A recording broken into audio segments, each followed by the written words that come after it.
busy week in Florida. We heard from the Supreme Court earlier this week, the Florida Supreme Court, on two really substantial rulings on abortion access in the state.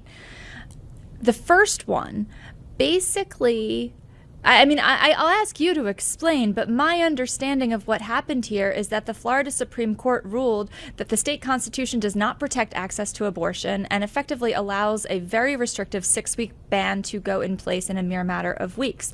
What exactly are Floridians facing right now? Well, thanks again for having me, and that is correct. So this 6-week abortion ban is now in place. It will be in effect in less than 30 days and actually was passed during the 2023 legislative session. The litigation was focused on a 2022 law that implemented a 15-week abortion ban. But when legislators passed the 6-week ban, there was trigger language outlined in the bill saying that as soon as the Florida Supreme Court rules on the 15-week ban, the 6-week would go into effect. And unfortunately, as you also noted, this totally erases the protection that we've had as Floridians in our state constitution under the right to privacy provision, which Florida voters approved back in the 80s. If you read that opinion, it also outlines elements of personhood. So it definitely sets the stage for the Supreme Court in the future to try to revisit this conservative debate over the beginning of life.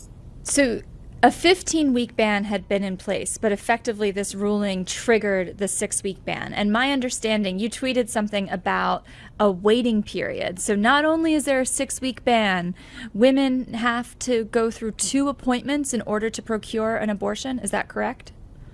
Correct. And that's actually been law in Florida since 2015. So the 24-hour mandatory delay law was put into effect under Governor, now Senator Rick Scott, but was litigated for about 7 years. And so that lawsuit came to an end in 2022. And that is when we saw 24-hour delay go into effect, meaning, as you noted, that if you were seeking access to an abortion, you have to go into a clinic, meet with a doctor, and then leave and come back 24 hours later, which obviously creates so many different barriers for women, especially those of low income, maybe don't have reliable transportation, maybe have to take more time off work.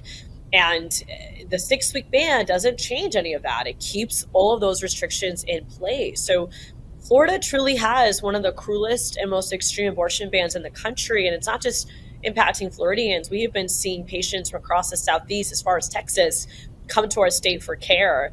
And all of that is going to completely shift once this 6-week ban goes into effect. I was going to ask, I know you're a Florida state representative, but let's just zoom out a little bit. What does this mean nationally or even just regionally for women? It's devastating. It is absolutely devastating. We already see under the current 15-week ban, doctors have to allow patients to become more sick before providing them with life-saving treatment through abortion. And then for those who are choosing to end a pregnancy, they often have to travel to other states. Under the 15-week ban, most folks by 15 weeks will know they're pregnant, but in cases of fetal abnormalities and diagnosis, 15 weeks is too early to know. And so when you change that metric to 6 weeks, it makes a bad situation worse. Nobody knows they're pregnant at 6 weeks. And when you attach the 24-hour delay law, it makes it very unlikely that you're going to be able to actually end your pregnancy in Florida. So your closest option, if it's before 15 weeks, maybe North Carolina. If it's after, Virginia. And so it's just going to get bad. And of course, we're meeting with our healthcare providers, our abortion funds, preparing for this urgent crisis to help our health centers become patient navigators and helping women and families figure out what their options are. So those care centers effectively become travel agents. Exactly. And I also want to, of course, note the fact that abortion bans impact every single person, but those who are going to face the most obstacles will be working class women, communities of color, folks who are already having to navigate so many barriers to care.